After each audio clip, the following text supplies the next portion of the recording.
جونيور فور عاملين ايه يا حبايبي؟ يا رب تكونوا بخير. معادنا النهارده مع التقييمات الاسبوعيه والواجب المنزلي والاداء الصفي للاسبوع السادس، ويك 6. هنحل مع بعض. نبدا بالورك شيت.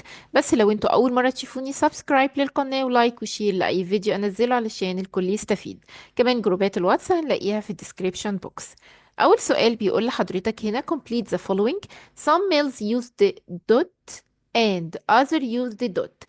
يعني ايه ميلز يا حبايبي؟ فاكرين الووتر ميلز والويند ميلز اللي احنا اتفقنا ان البيبول من hundreds of years استخدموها to crush the grain، علشان يطحنوا الحبوب بتاعتهم. بدأوا يعملوا حاجة اسمها wind mills، يعني use الويند to operate الويند ميلز، وكمان use الووتر to operate the water mills. طول ما احنا بقى يا حبايبي بنحل كده مع بعض هنراجع واحدة واحدة، فنركز في كل كلمة. Number 2: energy received from the sun is called. الانرجي اللي جاية لي من الصن، انا جاي لي من الصن solar energy. solar energy. طيب، السولار انرجي دي قلنا وصلني منها thermal، radiant energy and light energy. التلاتة جايين لي من الصن، علشان نبقى عارفين thermal radiant و light energy. Number 3: solar panels are used to. السولار panels دي استخدمناها to generate the electricity. بتشتغل ازاي؟ هي capture او absorb the energy which comes from the sun، اللي هو السولار energy ده، خاصة ال radiant energy، and produce، وتخرج لي بقى which comes out، اللي خارج منها اللي هو ال electrical energy. Number 4: the water can be heated by passing through dot color tubes.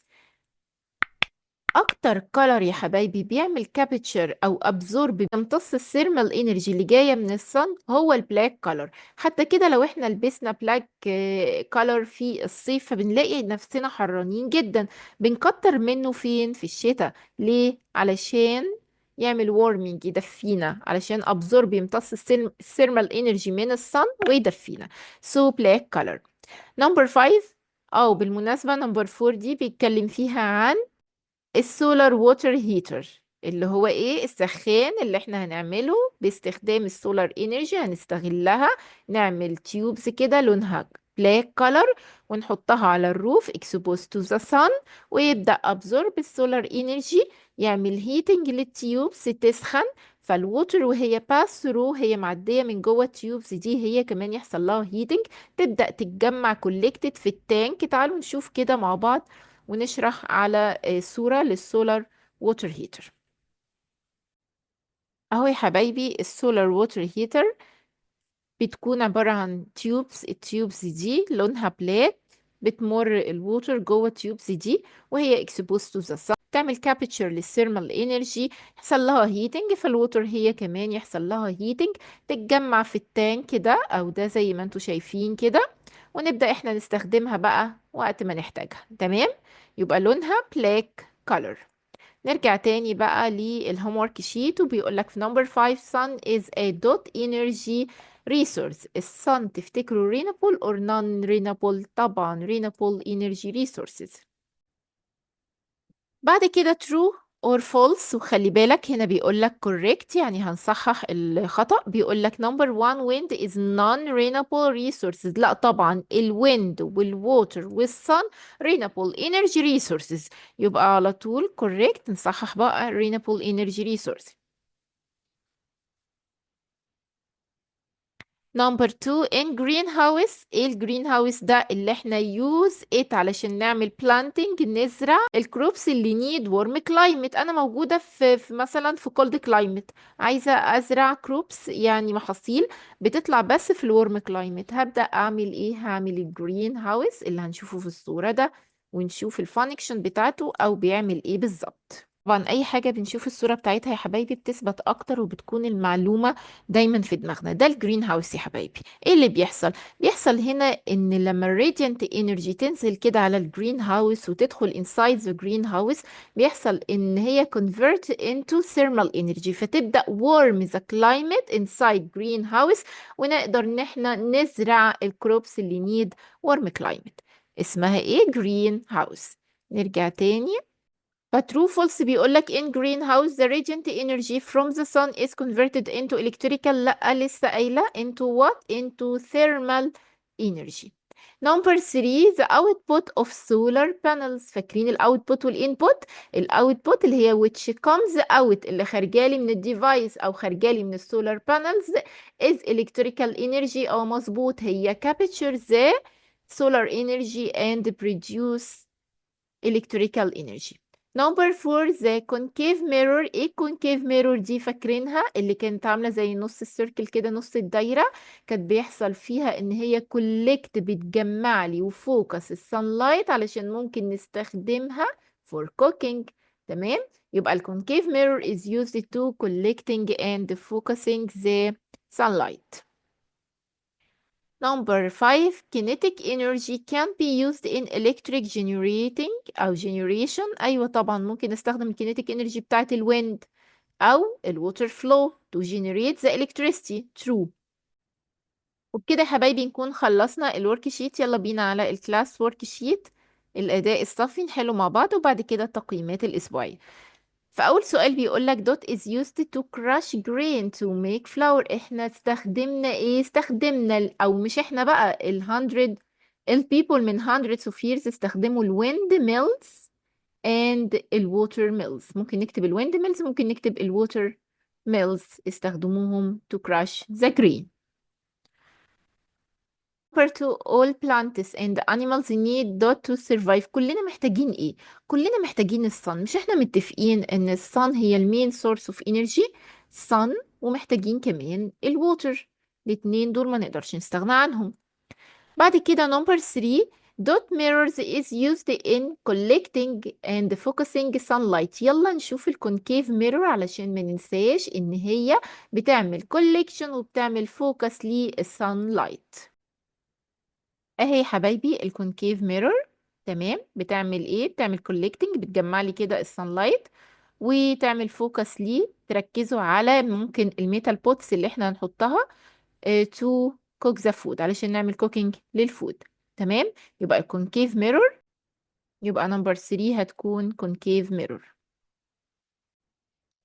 Number 4 in greenhouses radiant energy from the sun convert into، لسه قايلة ولسه مورياك الجرين هاوس into thermal energy. ليه؟ علشان يعمل warming للكلايمت inside greenhouses وتقدر تزرع كل الكروبس اللي need warm climate. Number 5 wind is dot energy. الwind والwater والsun renewable energy.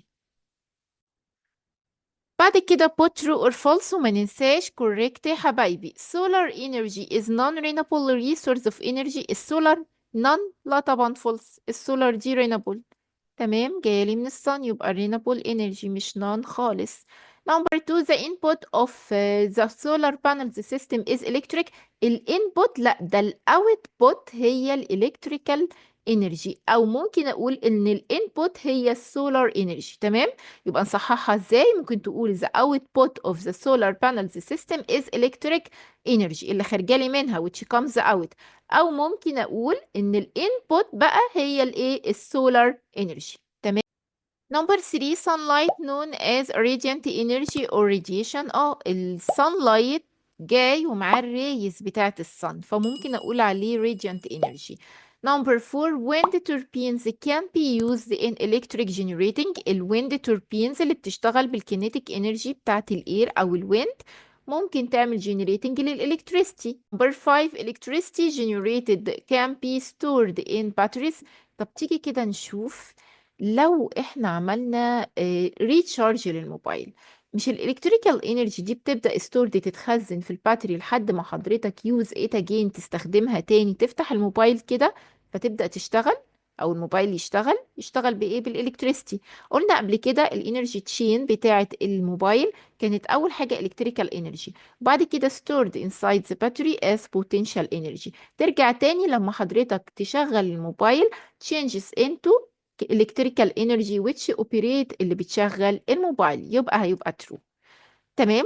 يلا بينا بقى على الويكلي تيست يا حبايبي. ما ننساش لايك وشير للفيديو، وما ننساش كمان ان موجود على القناة بلاي ليست خاصة بشرح المنهج كامل من المعاصر مع حل جميع الاكسرسايز اللي موجودة ورا كل ليسون.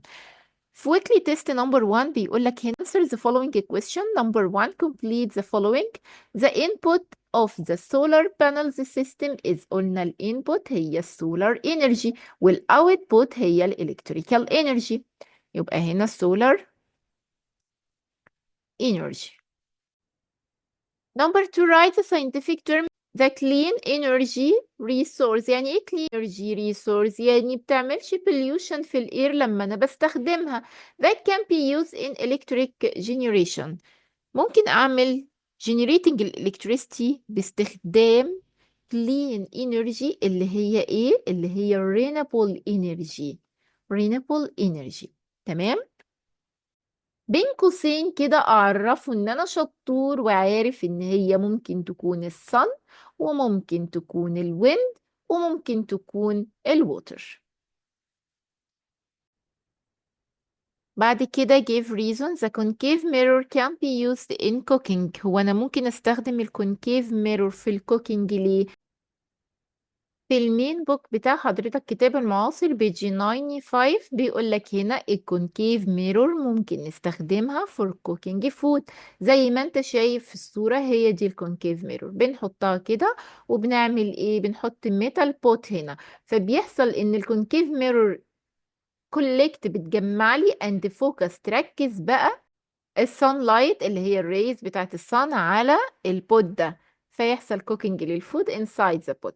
So concave mirror are used to collect and focus sunlight. collect and focus sunlight to heat metal pots and cook the food inside it. تمام.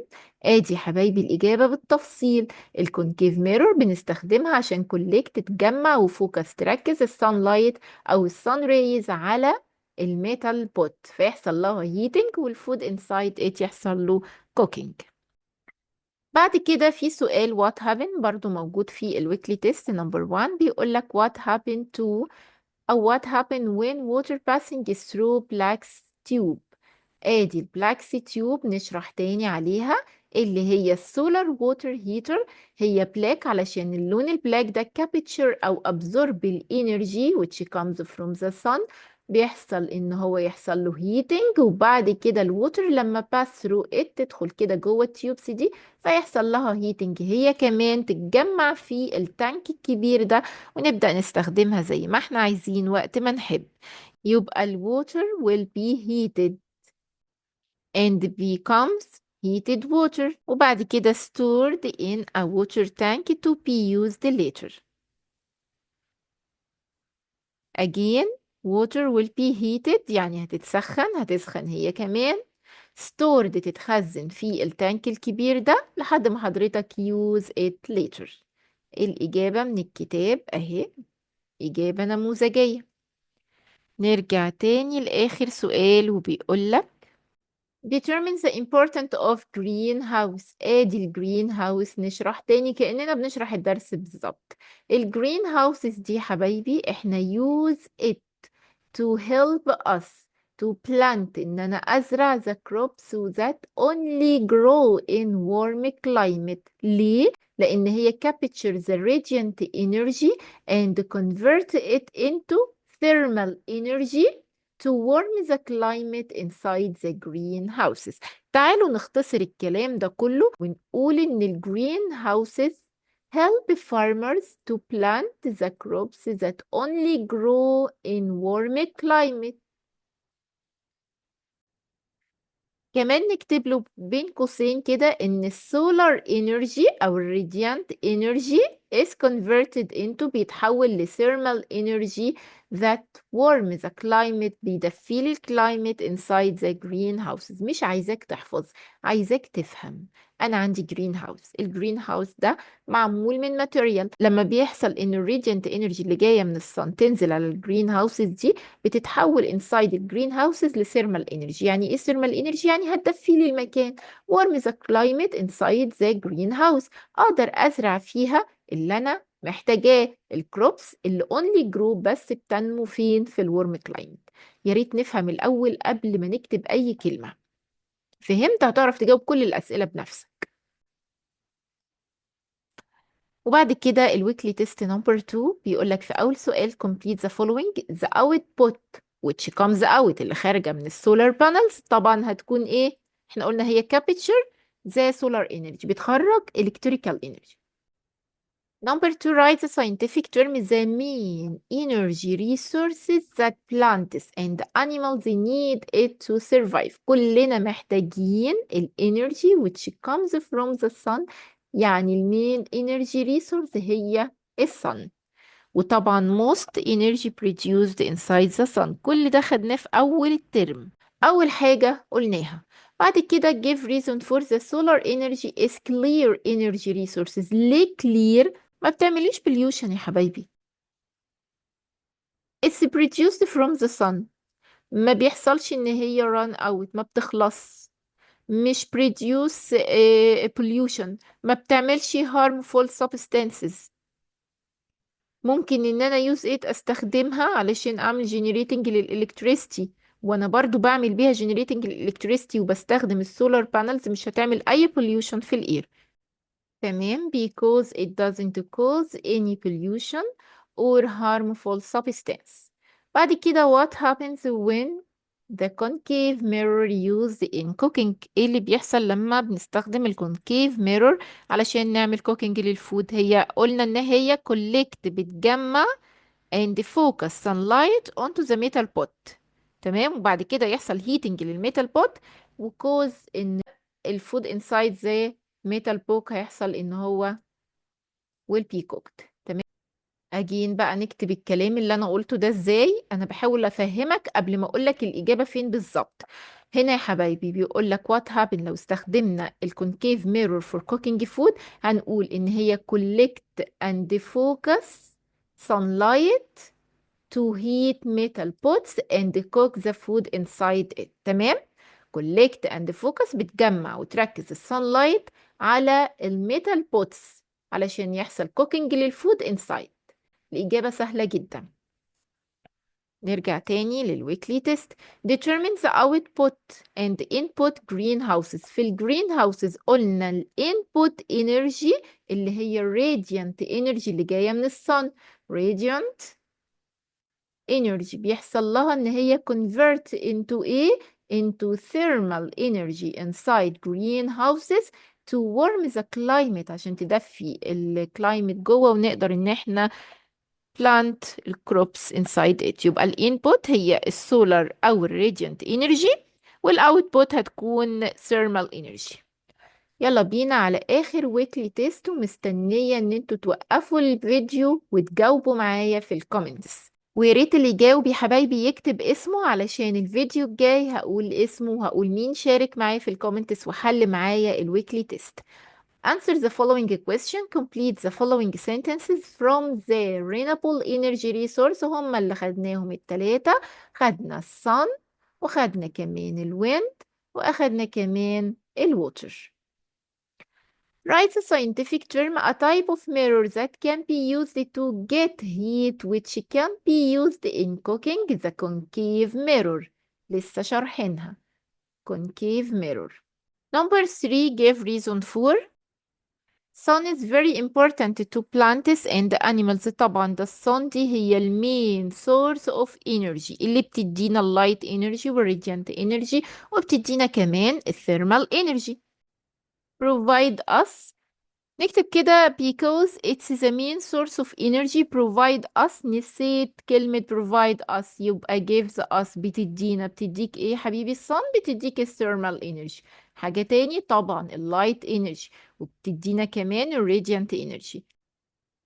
لما نكبر شوية كمان كده ونروح جريد 5 هنعرف ان الصن دي بيزك نيد، احتياج اساسي للبلانتس علشان تعمل الفوتوسينثيس بروسيس وتعمل الفود بتاعها بنفسها وتكبر grow up، واحنا بقى بعد كده ناكل البلانتس دي.